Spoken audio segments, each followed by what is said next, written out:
እንደዋለልኝ ይሰማኛል ታውቃለህ አንድም ቀን ስሰግድ ዱዓ ሳደርግ አይኔ መልስልኝ ብዬ ለምኜው አላውቅም አልፈልግም አይንህን እንዲመልስልህ አትፈልግም አልፈልግም ለምን ምክንያቱም የውመል ቂያማ በዚያ ምክንያት አላህ አዝኖልኝ ቅጣቴን ይቀንስልኛል ይሆናል ከአላህ ፊት በወንጀል ያፈሬና ተናንሽ ስቆም በቁርአን ምን ሰራህ ብሎ ሲጠይቀኝ አይነ ስውር ሆኜ በማሐፈዜ አዝኖልኝ ሊምረኝ ስለሚችል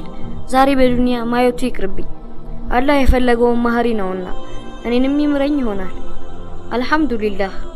አላህ እኔም በቁርአን አልቆኛል ወደ ፈለኩበት ቦታ መሄድ ስፈልግ ብቻዬን ሄዳለሁ ማንንም እንዲመራኝ አልፈልግም አባቴ ግን ስለኔ ሁሌም እንደተጨነቀ ነው በዚህ ቅጽበት የሆነ ነገር ትዛለኝ ዛሬ በአለም ላይ የሚገኙ በርካታ ማየት የሚችሉ ሙስሊሞች ቁርአን ከመሐፈዝ መዘናጋታቸው አሳዘነኝ ያ አላህ ነገ አላህ ፊት ሲቀርቡ ምን አይነት ምክንያት ያቀርቡ تكاسلوا عن حفظ القرآن يا الله ماذا ستكون حجتهم عند الله الحمد لله على كل حال ما شاء الله يا شيخ معاذ أنا علمت أنك أنت عندك قاعدة لابن القيم በሁሉም ነገር አላህን አመሰግናለሁ ما شاء الله شيخ معاذ የታላቁን ዓሊም የኢብኑ القይምን መርህ እንደምትከተል ሰምቻለሁ አዎ መርህህ ምንድነው ኢብኑ القይም አላህ ይዘንላቸውና እንዲህ ይሉ ነበር አላህ በባሪያው ላይ አንድን በር አይዘጋበትም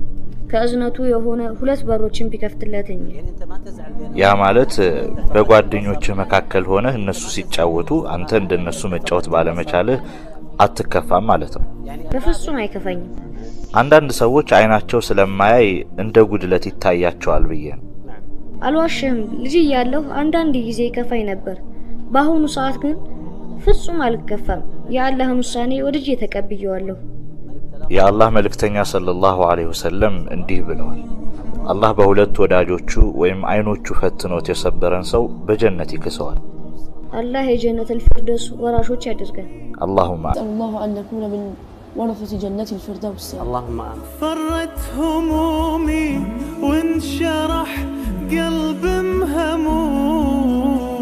مهموم لما تليتك كل الأحزان فرت يا محكم القرآن يا مسكن ختوم أنفاسي من دونك أبد ما استقام